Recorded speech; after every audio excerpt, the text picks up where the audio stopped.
والهلال يتقدم بهدفين لا شيء. كرة على الأرض في مكان خطرة خطرة، الله عدت ومرة ثانية جول.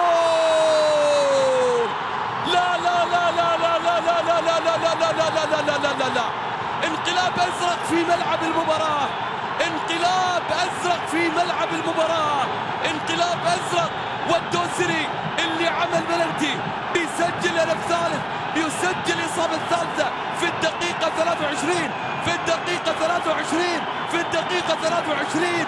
ماذا يحدث؟ ماذا يحدث في ملعب المباراة؟ ما هذا الموج الأزرق؟ ما هذا الامتداد الأزرق؟ ما هذه الأهداف الزرقاء؟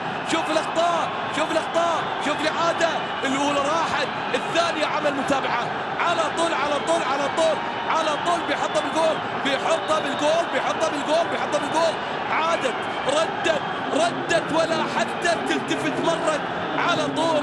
بيسجل الهدف الثالث في الدقيقة 23 من زمن الشوط الأول من المباراة.